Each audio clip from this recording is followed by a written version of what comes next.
Hola, hola, hermosos seres de luz, espero que se encuentren súper bien. Me encanta este espacio de espiritualidad donde hacemos lectura de diferentes libros. Hoy, particularmente, los ángeles me guiaron y me orientaron a leer una parte de este libro, El niño que fui, el adulto que elijo ser, de la doctora María Alejandra Ruiz.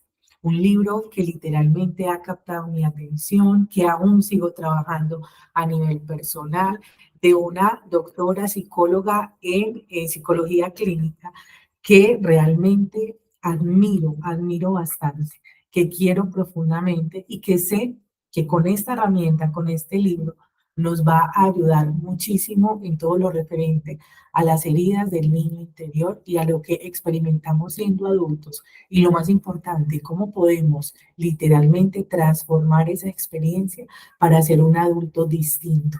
Me encanta e incluso me llama mucho la atención este título tan especial porque nos habla de elección. Es decir, que el niño que fui, sí, adoctrinado con un tema de pensamientos ahí bien importantes con los padres, pero nos invita a elegir desde el ser lo que verdaderamente queremos vivir. Te invito incluso a que la sigas por ahí en redes sociales, monta un contenido bien importante y valioso. Para Wellington y para mí incluso es un orgullo hablar con ella, estar también en la parte terapéutica como colegas. Nos encanta con ella hacer esto. Nosotros, terapeutas holísticos, ella desde el área de la psicología, se abre fascinantemente al mundo espiritual, pero también tiene un método de trabajo, una metodología increíble. Quiero que empecemos un poquito por acá. La idea es que te quiero antojar de este tema y te voy a dejar por allá datos de la persona con la que puedes adquirir este libro. Capítulo 1. Las heridas de la infancia y su impacto en la vida adulta. Y por aquí, la doctora María Alejandra nos empieza hablando de la herida de ausencia. En psicología empleamos el concepto de abandono para hacer referencia no solo al abandono físico, sino también al abandono emocional real o percibido en la infancia mientras estuvimos al cuidado de un adulto. Este último sucede, por ejemplo, cuando los niños no reciben la atención o el tiempo de calidad que necesitan, o cuando por alguna razón no pueden establecer una conexión genuina con sus cuidadores. Ella entra de lleno desde el principio a hablarnos de las heridas de infancia.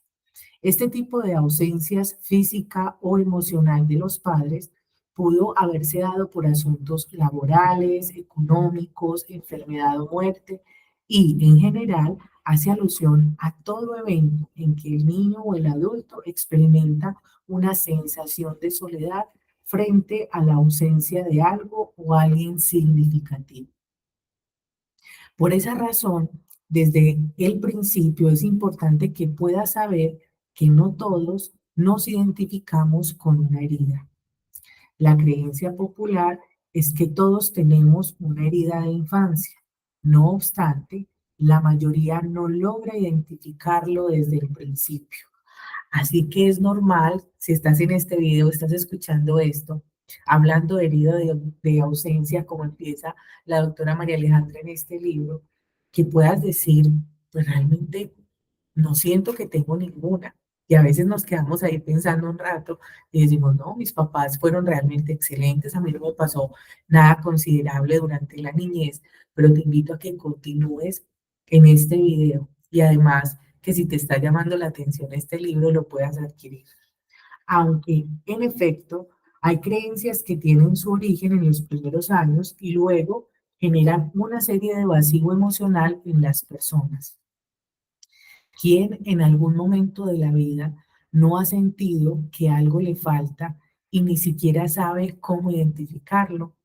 Por lo general, experimentamos una ausencia al momento de tomar decisiones importantes respecto a nuestra vida, frente al miedo que nos causa estar solos o ante la posibilidad de afrontar los cambios inesperados, lo cual se evidencia en nuestra insistencia o en la necesidad de sostener vínculos afectivos con las demás personas. ¡Wow!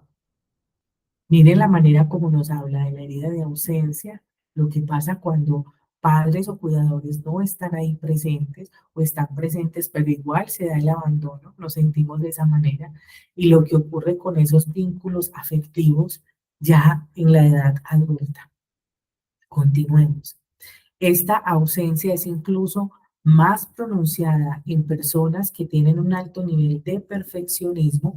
Atención, para que vayas empezando a enlazar este tema con tu vida personal. Y repito, esta ausencia es incluso más pronunciada en personas que tienen un alto nivel de perfeccionismo. La necesidad de aprobación y el miedo a mostrarse tal cual como son, con sus defectos y virtudes, por el temor a decepcionar y como consecuencia revivir el abandono.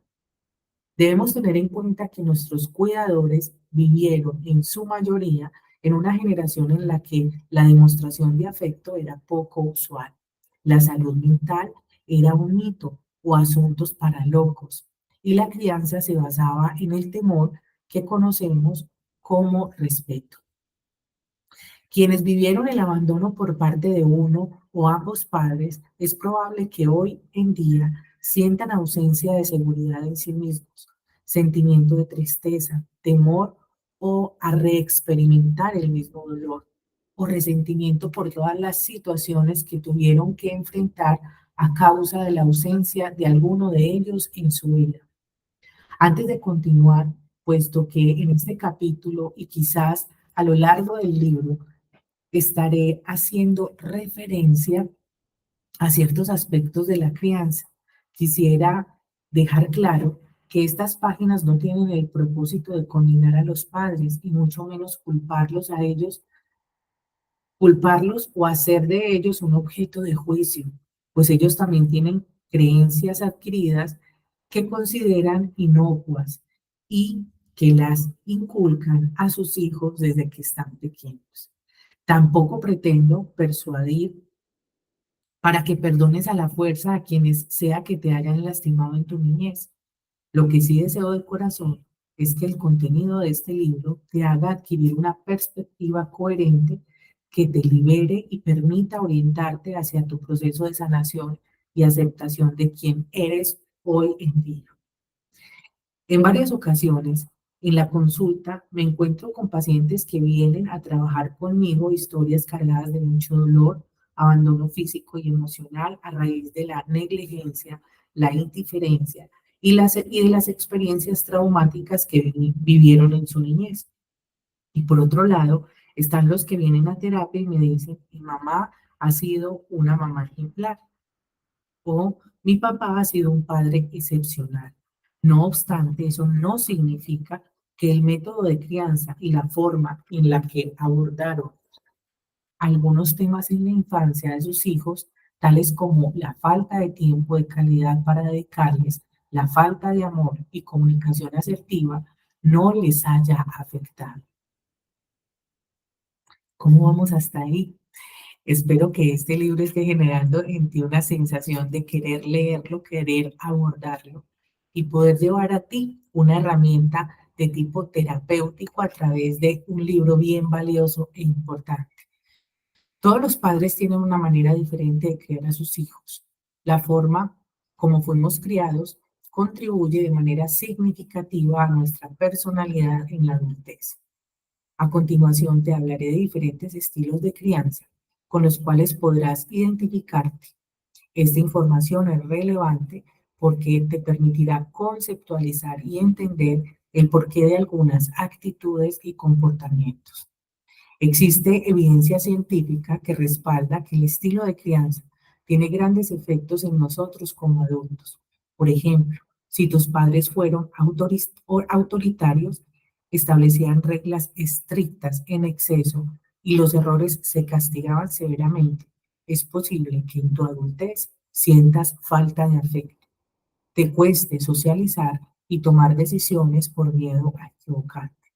Este estilo de crianza se caracteriza por la inflexibilidad y las expectativas exageradas de los padres hacia sus hijos, que terminan desencadenando fuertes episodios de ansiedad y depresión. Por otra parte, la falta de tiempo de calidad con los hijos influye en su desarrollo. Por ejemplo, el caso de alguien que creció con una familia numerosa, que casi nunca sintió que era prioridad para sus padres debido a la cantidad de obligaciones que había por delante. O también alguien que tuvo que luchar por la atención de sus padres o destacarse en la escuela para obtener un poco de reconocimiento, ya que de otro modo hubiese sido ignorado. Con estos ejemplos me refiero a una ausencia de acompañamiento que más tarde se verá reflejada en el miedo a la soledad y la necesidad profunda de siempre tener la compañía de alguien más. Muchos se identifican con esta herida cuando no logran comprender por qué necesitan con desesperación retener a una persona en una relación o por qué continúan vinculados con amistades y otros sujetos que más allá de la presencia física, solo detonan más inseguridad y soledad en ellos mismos. Las personas que crecieron sin sentirse prioridad son hoy en día los que piensan que acumulan títulos, tener o destacarse más es una manera de ser valoradas. Alguien que tuvo que luchar por tener un poco de atención por parte de sus cuidadores tendrá en su adultez un sentimiento de impotencia, enojo interno e insuficiencia, sin importar lo que haga para sentirse mejor. Y te voy a compartir un pequeño aparte acá de padres o cuidadores con problemas de salud mental. Te pido que prestes atención. Siempre he pensado que la falta de conocimiento acerca de la salud mental es un gran problema, no solo por la carencia de tratamiento, sino por la poca información que se considera como una persona que está lidiando con algún trastorno, está a cargo de la crianza de un niño. Tal es el caso de alguien que por condiciones como la depresión, trastornos de la personalidad o el estado de ánimo como la ansiedad e incluso alcoholismo y la dependencia a las sustancias, crió a sus hijos y no estuvo completamente presente con ellos, a pesar de amarlos. Esas carencias crean una herida a la que denominaremos herida de ausencia, ya que no fue que los padres o cuidadores no quisieron brindarles atención o los abandonaron de forma directa. De hecho, en muchas oportunidades quisieron hacerlo, aunque en ese momento no hubo o no se dieron las condiciones para que ese amor y esa compañía estuvieran presentes en la crianza. Cabe resaltar que a temprana edad nos enfrentamos a diferentes obstáculos. Sin duda, ninguna edad es más fácil que la otra, ya que cada etapa trae su propio desafío. De hecho, en la teoría de las 8 etapas del desarrollo propuesto por Erickson, cada etapa trae consigo una serie de desafíos. Estas etapas se identifican como la confianza versus la desconfianza, que comienza desde el nacimiento hasta los 18 meses. La autonomía versus la vergüenza y la duda, que surgen entre los 2 y 3 años. La iniciativa versus la culpa en la edad del juego. La industria versus la inferioridad en la edad escolar. Y finalmente, la identidad versus la confusión que se manifiesta en la adolescencia. Pasar por cada una de estas etapas sin el acompañamiento adecuado de un adulto responsable o emocionalmente disponible trae grandes consecuencias para la personalidad y el funcionamiento correcto de un individuo en su adultez. Por lo tanto, un niño que tiene que adoptar el rol de cuidador de su propio padre o madre por problemas de salud mental, a la larga se convertirá en una persona a la que le costará reconocer sus propias necesidades. Tendrá serios problemas para establecer límites y la exigencia constante de buscar aprobación de terceros. Así, la ausencia de sus padres se verá reflejada en su autoestima y su necesidad de salvar o cuidar a otros. Cabe mencionar que los niños que asumen el rol de cuidador de sí mismos, de sus hermanos y de los padres, cuentan con muy pocos recursos para gestionar sus emociones, pues no tienen la posibilidad de expresar lo que sienten y de ser escuchados. Y por tal razón, aprenden a que nunca son prioridad, sino que aprenden a madurar con rapidez y suelen recibir mucha presión para que se comporten muy diferente a su edad.